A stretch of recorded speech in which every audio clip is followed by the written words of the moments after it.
नमस्कार, आप देख रहे हैं क्लीन न्यूज एमपी और वक्त हो चला है मध्य प्रदेश की 10 फटाफट बड़ी खबरों में। सभी खबरें जरूरी और काम की हैं, तो वीडियो को पूरा देखें और आप न्यूज को कहां से देख रहे हैं हमें कमेंट्स में जरूर बताएं। साथ ही वीडियो को लाइक भी करें।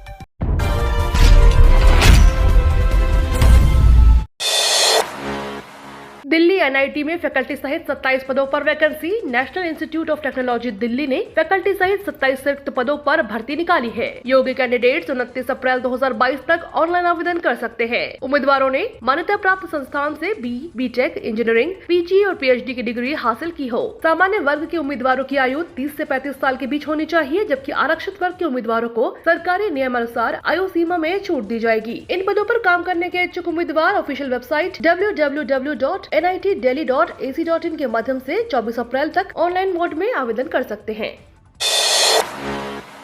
दिल्ली अधीनस्थ सेवा चयन बोर्ड ने 168 पदों पर निकाली भर्ती। जाने आयु और पात्रता। दिल्ली अधीनस्थ सेवा चयन बोर्ड ने सुपरवाइजर और अन्य पदों के लिए भर्ती प्रकाशित की है। योग्य उम्मीदवार दिल्ली अधीनस्थ सेवा चयन बोर्ड की आधिकारिक वेबसाइट DSSB.delhi.gov.in पर जाकर ऑनलाइन आवेदन देख सकते हैं और इन पदों पर भर्ती के लिए आवेदन की तारीख 13 अप्रैल से शुरू होकर अंतिम तारीख 9 मई 2022 तक है। इस भर्ती के लिए आवेदन करने वाले उम्मीदवारों के पास diploma, graduation, post graduation, engineering या मैट्रिक या इसके समान उपाधि होना अनिवार्य है। उम्मीदवार की आयु 18 से 35 वर्ष तक होनी चाहिए।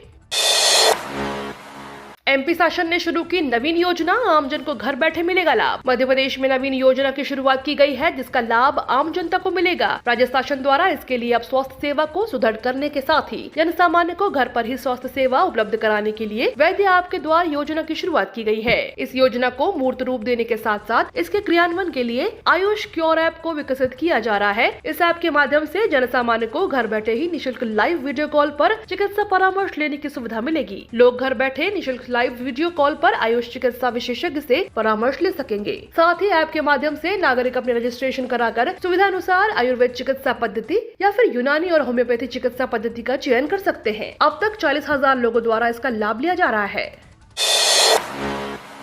सेवानिवृत्त प्राध्यापकों को 65 वर्ष तक की सेवा का मिलेगा पूरा वेतन। सुप्रीम कोर्ट ने अनुदान प्राप्त महाविद्यालय से 62 वर्ष में सेवानिवृत्त हुए प्राध्यापकों के हक में अहम आदेश पारित किया है। इसके तहत अब मध्य प्रदेश शासन को राज्य के अनुदान प्राप्त महाविद्यालय से 62 वर्ष की आयु में सेवानिवृत्त हुए प्राध्यापकों को 65 वर्ष तक की सेवा का पूरा वेतन देना होगा। सुप्रीम कोर्ट ने मध्य प्रदेश हाई कोर्ट द्वारा 7 सितम्बर 2021 को उस फैसले में हस्तक्षेप से इनकार कर दिया, जिसमें सरकार को आदेश दिया गया था कि अनुदान प्राप्त महाविद्यालय से 62 वर्ष में सेवानिवृत्त हुए प्राध्यापकों को 65 वर्ष तक की सेवा का पूरा वेतन प्रदान किया जाए।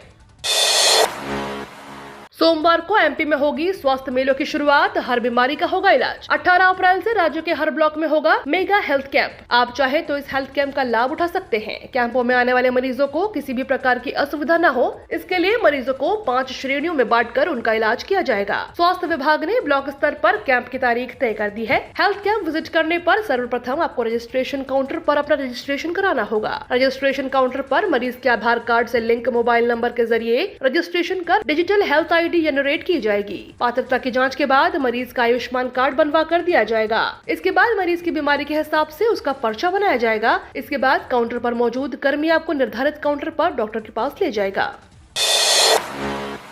एमपी के मॉडल स्कूल में एडमिशन हेतु प्रवेश परीक्षा जरूरी नहीं, गाइडलाइन जारी। मॉडल स्कूलों में कक्षा 6वीं का संचालन प्रारंभ किया गया है। नवोदय विद्यालय तथा सैनिक स्कूलों की तरह कक्षा 6वीं में प्रवेश परीक्षा के माध्यम से प्रतिभाशाली विद्यार्थियों को प्रवेश दिए जाने की व्यवस्था की गई है। मॉडल स्कूल में कक्षा 6वीं में प्रवेश के लिए जहाँ स्वीकृत सीट से अधिक आवेदन प्राप्त हुए हैं, वहाँ स्थानीय स्तर पर परीक्षा का आयोजन करते हुए मेरिट आधार पर प्रवेश दिया जाएगा और जहाँ आवेदन पत्रों की संख्या निर्धारित सीट संख्या के बराबर या कम है, वहाँ सीधे प्रवेश दिए जाने के निर्देश भी दिए गए हैं।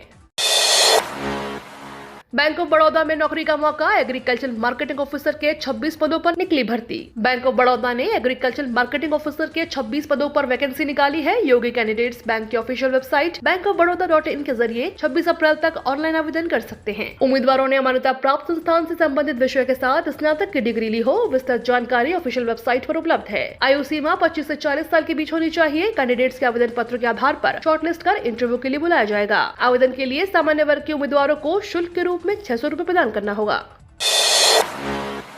बच्चों के वैक्सीनेशन में पीछे हुआ एमपी। 12 से 14 साल तक के 50% बच्चों को भी नहीं लगा टीका। कोरोना मरीजों की संख्या कम होने के बाद प्रदेश में कोरोना रोधी टीका लगाने की रफ्तार भी सुस्त हो गई है। प्रदेश में 12 से 14 साल तक के 30 लाख बच्चों को टीका लगाने का लक्ष्य रखा गया था, लेकिन इनमें अभी 18,44,000 बच्चों ने ही टीका लगवाया है। राजधानी भोपाल समेत प्रदेश 8 जिलों में लक्ष्य के मुकाबले 50% बच्चों को भी टीका नहीं लग पाया है। स्वास्थ्य विभाग के अधिकारी कम टीकाकरण के लिए स्कूल शिक्षा विभाग को जिम्मेदार ठहरा रहे हैं। निजी अस्पतालों ने 18 साल से ऊपर के लोगों के लिए शुरू हुए सतर्कता डोज में भी गति धीमी है। प्रदेश में सिर्फ 5 निजी अस्पताल ही टीका लगा रहे हैं।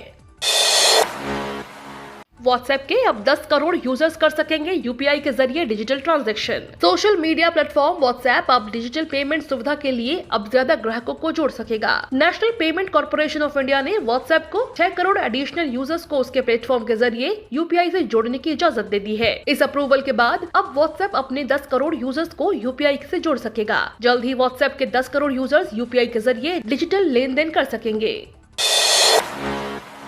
मध्य प्रदेश में बादलों ने गिराया पारा। मौसम विभाग ने दी हीट वेव की चेतावनी। मध्य प्रदेश में गर्मी से दम ढाने लगी है। हालांकि बुधवार को बादल छाने से तापमान में मामूली गिरावट रही। मौसम विभाग के अनुसार पूरे मध्य प्रदेश में सबसे गर्म खजुराहो रहा और सबसे गर्म रात जबलपुर रही। मौसम विभाग का मानना है कि अगले कुछ दिनों तक गर्मी से राहत नहीं मिलने वाली है। सूरज के तीखे तेवर से पूरा प्रदेश अभी और तपेगा। मौसम विभाग के अनुसार पिछले 24 घंटों के दौरान प्रदेश का मौसम शुष्क रहा। कई जिलों में लू का प्रभाव रहा। पूर्वानुमान के अनुसार अगले 24 घंटों में कई जिलों में लू चलने की संभावना है।